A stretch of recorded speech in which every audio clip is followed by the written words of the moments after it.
Kudenov Clergy. That sounds like the Sikorsky search and rescue helicopter going overhead, which in a way is kind of appropriate with the comments in my video. Today is Monday the 14th of April, and I suppose with the start of the Civil War in mind, I just thought I would make this video. The Civil War started with Rory O'Connor and 200 anti-treaty soldiers taking part in the storming of the forecourts there. And interestingly, I had a chat with a gentleman recently who said that the people in the photograph who actually fired the weapons were British soldiers in Irish military uniform, as according to him, the Irish Free State Army didn't have the ability to use these kind of weapons. Now, I suppose the purpose of my video today really is that within the last 2 weeks, there's been an awful lot of aircraft movement with survey work over Ireland. And I just thought I'd do a little video on the types of aircraft and the companies involved in this. So if you could bear with me, and I'll just start with some of these details. Now, the first aircraft I noticed would have been this Vulcan here, operated by a company called Bioflight, and this flew in to Ireland on the 5th of April. Now, this flight came in from Chester to Belfast and then flew down to Waterford. So we just moved that along there nicely, and you can see the zigzags that it was doing. Yeah, there we go. All the way down to Waterford. And this is the flight I did on the Sunday off the Irish coast there. I'm just speeding up there to give you an idea. And the following day I did more survey work, which was a Sunday there. It's great to be able to speed up this. And next day it flew out to Chester. And then on the Tuesday, it did this rather unusual squiggle around here. I'll tell you what, we'll zoom in on that, give you an idea what he's looking at. And entered Tramore and Waterford Airport. And then lastly was the flight then out to Chester then the following day on the Wednesday. And this was the type of aircraft used in that survey work there.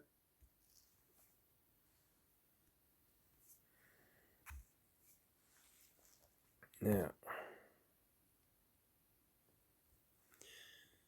Now the next aircraft I spotted was this Beechcraft Super King Air 200, and that came in on the 5th of April, and I'll just show some of its flights. Came in from Denmark and landed over in Sligo Airport. And this was also doing survey work on the Sunday. You can see it there.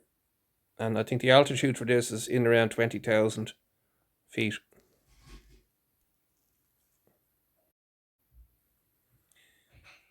Now this was on the Monday.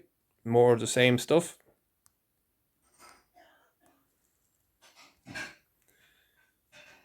And later on that day, another sortie, ending in Sligo Airport. And then the party on the Tuesday morning and flying to Munster in Germany. Now, I could not find any records of ownership of this aircraft, and through either searching for its registration, came up owner unknown. Now, the other aircraft I've spotted was another Beechcraft, and this was being used by a company called Reconnaissance Ventures. And this one operated from on the Thursday there, came in on the Thursday afternoon and flew all around there, around Cork, and then back over to Birmingham. And then the following day I spotted it working around Belfast, up between the Republic and in the north, and then back, stayed overnight this time. And then later on that day, it did more survey work, this time more in the Republic, over towards Munster, and then between Dundalk and Drogheda, and then back to its base in Birmingham. Now, Reconnaissance Ventures had a second aircraft operating over Ireland. This was a Cessna Grand Caravan. And I first noted this one would have been on the Wednesday. We're based in Nottingham, and it came in and was doing work all around Cork there before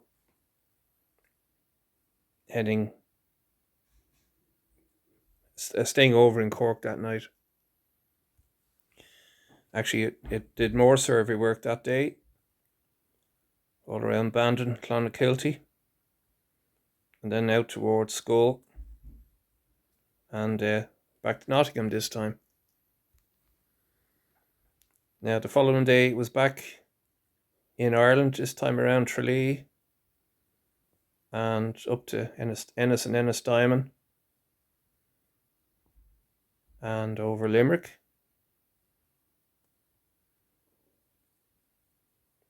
and then back down to Cork. And then later on in the day, it was out for another sortie.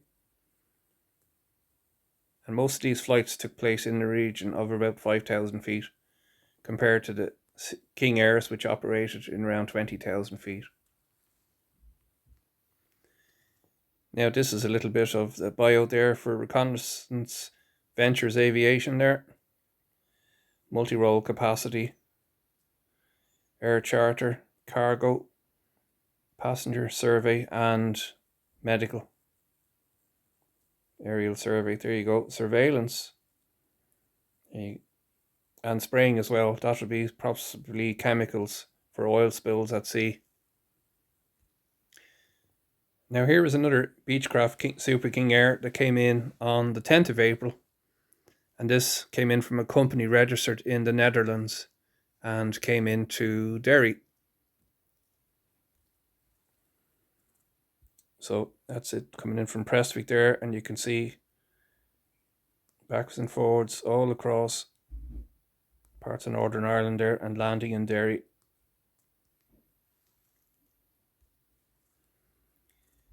Now the following day it started off in Derry, bit more work around the north there before flying over to Donegal. The following day it left Donegal and headed back to the Netherlands. And the company that operated this aircraft is called Slagboom and Peeters. He must have had an awful childhood growing up with that kind of a surname. But you can see what they do there, survey work. And interestingly, the 3D mapping that you can get from side angle views, which we now see on Google Maps. Stereo imagery. Geo-oblique. 3D modeling. And that's it really. And a contact number in case anybody wants to use their services. Now I suppose the one that really got my attention was this one here. It's a de Havilland twin Otter, and it's owned by a company based in Canada, and that has actually been hasn't been a stranger to Irish airspace as it had been here a couple of years back. And an article here from the Irish Examiner from June 2016 advising people to be mindful of low-flying aircraft. But this did a lot of survey work there over the last couple of days, actually, for which considerable time over Irish airspace, and I'll just show the maps now. Now this plane arrived in March the 13th from Dublin, flying down to Shannon. Now I'm not going to show all of the particular routes because it's been a very busy aircraft indeed, but I'll give you an idea of some of the survey work that it's been involved with. So I'm just going to give you a selection of these. Now, these flights were done at extremely low altitude. I would suggest less than 500 feet. And it appeared sometimes some on and off flight radar.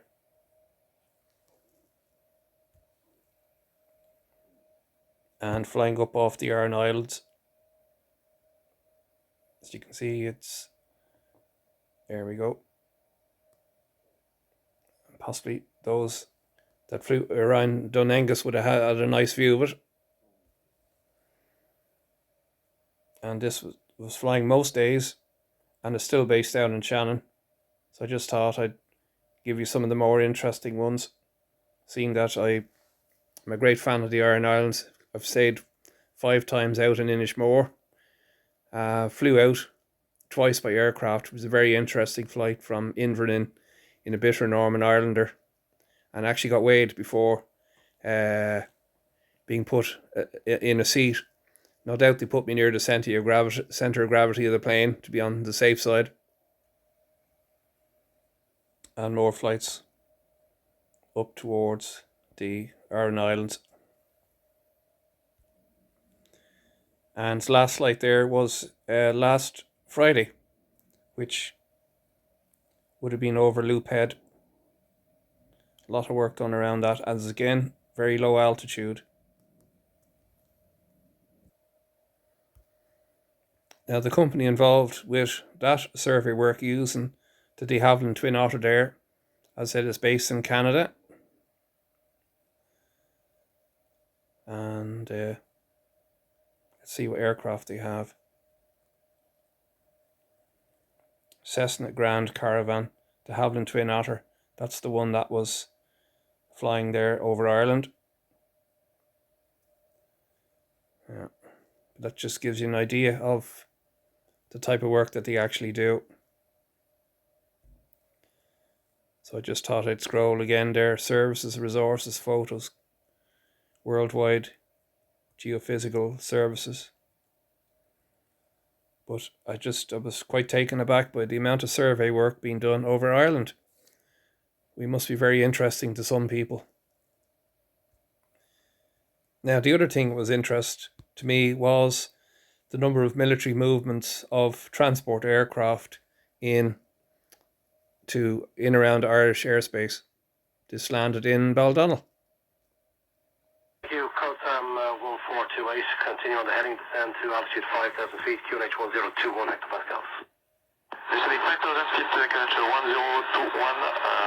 Control Maker 1428. Cotam 1428, turn right, heading 320. Right, 320, Cotam 1428. Cotam 1428, contact Baldonnel 122.0, report to heading to them. Contact Baldonnel on 122.0, Cotam 1428. Window proceeding 148. Now, on Friday, I spotted this beauty. Flew from an air base in Hungary called Papa. It flew to Dublin, didn't land in Baldonnel, and flew then on to an airport in France. So I'll just put that on for you now. So you can see there, I had a 7 o'clock start across the UK, and then I'm going to stop that here and give you an idea what it did. It didn't land in Baldonnel, flew around and then back out again, and over to this base in France. Sorry, as I said, this came in from Hungary.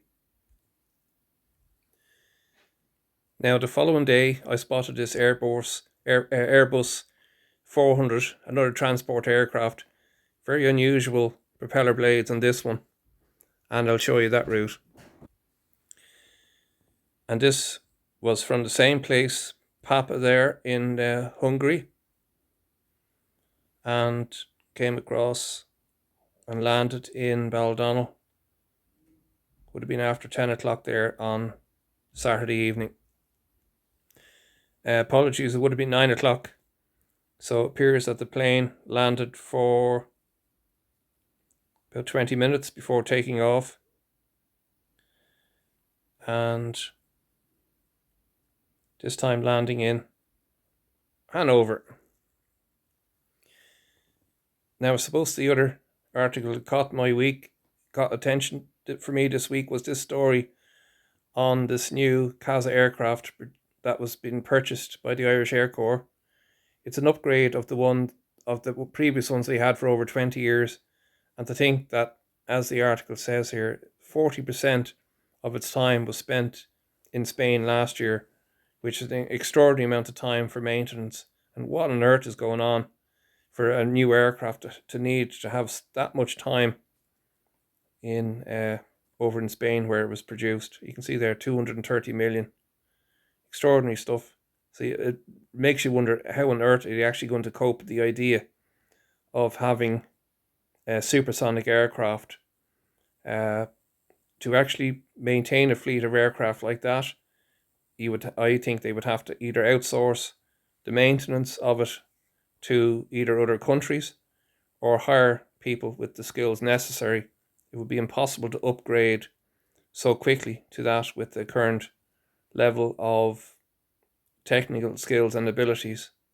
Extraordinary story. Now, I suppose I'd like to end with a little bit of trivia, and my subscribers know I like a bit of history, but on April the 14th was also the day that Abraham Lincoln was shot in 1865 in Ford's Theatre, dying the following day. But I also have another little interesting story.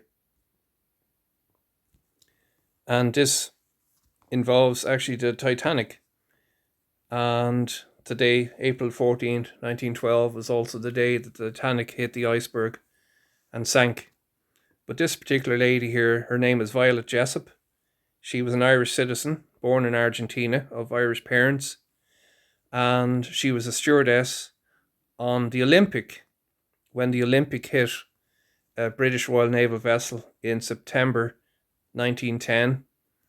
It was badly damaged, but both ships survived.